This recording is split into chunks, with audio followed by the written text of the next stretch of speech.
Hello everybody, ನಾವಿವತ್ತು ಕಯುಮೆನೊಟ್ಟಿಗಿದ್ದೇವೆ. ಕಯುಮೆ ನಾವೆಲ್ಲಿದ್ದೇವೆ, ಏನು ತೋರಿಸ್ತಿದ್ದೇವೆ? Sir, ನಾವು ಇವತ್ತು ದಕ್ಷಿಣ ಕನ್ನಡ ಜಿಲ್ಲೆಯ ಎಡಪದ ಜಂಕ್ಷನ್ನಲ್ಲಿದ್ದೇವೆ. ಎಡಪದ ಜಂಕ್ಷನಿಂದ ಕೇವಲ 700 ಮೀಟರ್ ಒಳಗಡೆ ಇದ್ದೇವೆ ನಾವು. ನಮ್ಮದೊಂದು ಕ್ಲೈಂಟ್ ಇದ್ದು 19 ಸೆನ್ಸ್ ಜಾಗ ಉಂಟು ಸರ್. ಒಳ್ಳೆ ಪ್ರಾಪರ್ಟಿ, ರೋಡ್ ಫೇಸ್ ಉಂಟು sir. Bus route, road face ಉಂಟು. ಈ ಪ್ರಾಪರ್ಟಿಯಲ್ಲಿ ಒಳ್ಳೆ ಒಂದು 3-4 ಅಂಗಡಿಗಳು ಹಾಕ್ಬೋದು, ಅಥವಾ ಒಂದು ಸಣ್ಣದೊಂದು ಫ್ಲ್ಯಾಟ್ಸ್ ಹಾಕ್ಬೋದು. ಆಲ್ರೆಡಿ 2 ನಿಮಗೆ ಮನೆಗಳಿವೆ.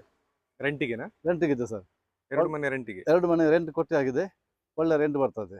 ರೆಂಟ್ ಬರ್ತಾ ಇದೆ. ನೀರಿನ ಸೋರ್ಸ್, ಪಂಚಾಯತ್ ನೀರಿನ ಸೋರ್ಸ್ ಉಂಟು, ಅಂಡರ್ಗ್ರೌಂಡ್ ಟ್ಯಾಂಕ್ ಉಂಟು. ಮುಂದೆ ನೋಡಿ ಸರ್, ಒಂದು 7-8 ಸೆಂಟ್ ಖಾಲಿ ಜಾಗ ಬಿಟ್ಟಿದ್ದಾರೆ. ಯಾಕಂದರೆ ಯಾವಾಗಲೂ ಸಹ ಅಂಗಡಿಗಳು ಹಾಕ್ಬೋದು. ಒಳ್ಳೆ ರೆಂಟ್ ಬರ್ತದೆ. ಸೊ ಇದು ಲೊಕೇಶನ್ ಎಲ್ಲಿ ಆಗ್ತದೆ ಸರ್? ಮೂಡುಬಿದಿರೆಯಿಂದ ಮಂಗಳೂರು ಹೋಗುವ ರೋಡ್, ಹೊಸ್ತು ಹೈವೇ ನಡುವಿನಲ್ಲಿ. ಮೂಡುಬಿದಿರೆಯಿಂದ ಒಂದು 8-9 ಕಿಲೋಮೀಟರ್ ದೂರದಲ್ಲಿ ಎಡಪದ ಹೇಳುವ ಒಂದು ಊರು ಸಿಗ್ತದೆ, ಒಳ್ಳೆ ಫೇಮಸ್. ಅಲ್ಲಿಂದ ನಾವು ಆ ಜಂಕ್ಷನ್ ಇಂದ 700 ಮೀಟರ್, ಜಾಸ್ತಿ ಇಲ್ಲ, 700 ಮೀಟರ್ ಒಳಗಡೆ ಇದ್ದೇವೆ. ಒಳ್ಳೆ ರೆಕ್ಟಾಂಗಲ್ ಜಾಗ ಅಲ್ಲ? ಹೌದು, ಒಳ್ಳೆ ರೆಕ್ಟಾಂಗಲ್ ಜಾಗ. 2 ರೆಂಟಿಗೆ ಮನೆ ಸಹ ಇದೆ. 2 ಮನೆ ಇದೆ. ಸೊ ಯಾರಾದ್ರೂ ಪರ್ಚೇಸ್ ಮಾಡೋದಾದ್ರೆ ಮನೆ ಕಟ್ಟಬಹುದು, ಇಲ್ಲಾಂದ್ರೆ ಮನೆ ಕಟ್ಬೋದು, ಇಲ್ಲಿ ಮನೆ ಸಹ ಕಟ್ಬೋದು. ಬೇಕಾದ್ರೆ ಅಂಗಡಿಗಳು ಹಾಕ್ಬೋದು ಸರ್. ಹಾಕ್ಬೋದಲ್ಲ? ರೋಡ್ ಫೇಸ್ ರೋಡಿನ ಮೇಲೆ ಇರುತ್ತೆ ಜಾಗ ನೋಡಿ. ಒಳ್ಳೆ ಅಗಾಲವಾದ ರೋಡ್ ಉಂಟಲ್ಲ? ಹೌದು. ಸೊ ಈಗ ಇದು ಎಷ್ಟು ಸರ್ ಪ್ರೈಸ್ ಎಷ್ಟು ಹೇಳ್ತಿದ್ದಾರೆ ಅವರು? ಸರ್ ಇದಕ್ಕೆ ಪ್ರೈಸ್ ಟೋಟಲ್ 42 lakhs ಸರ್.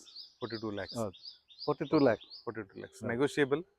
ತುಂಬಾ ಕಷ್ಟ, ಆದ್ರೆ ಸಹ ಒಂದು ವ್ಯಾಪಾರದಲ್ಲಿ ನೆಗೋಷಿಯಬಲ್ ಉಂಟು, ಸ್ಲೈಟ್ಲಿ ನೆಗೋಷಿಯಬಲ್. ಸೊ ನಿಮ್ಮ ಕಾಂಟ್ಯಾಕ್ಟ್ ಡೀಟೇಲ್ಸ್ ಹಾಕ್ತೇನೆ. Yes sir, sure. ಇಂಟ್ರೆಸ್ಟ್ ಇದ್ರೆ ಕಾಲ್ ಮಾಡ್ತಾರೆ. ಹೌದು, ಒಳ್ಳೆ ಏರಿಯಾ ಸರ್. ಯಾಕಂದ್ರೆ ನೋಡಿ, ನಿಮಗೆ ವಿಡಿಯೋದಲ್ಲಿ ತೋರಿಸ್ಬೋದು. ನೋಡಿ, ಬಸ್ ರೂಟ್ ಇದು, ಜಾಸ್ತಿ ಒಳಗಿಲ್ಲ, ಒಂದು 2 ನಿಮಿಷ ರಸ್ತೆ. 700 ಮೀಟರ್, 1 ಕಿಲೋಮೀಟರ್ ಸಹ ಇಲ್ಲ ಜಂಕ್ಷನ್ ಇಂದ, ಮೇನ್ ಜಂಕ್ಷನ್ ಇಂದ. ಒಳ್ಳೆ ಬಿಸಿ ಏರಿಯಾ.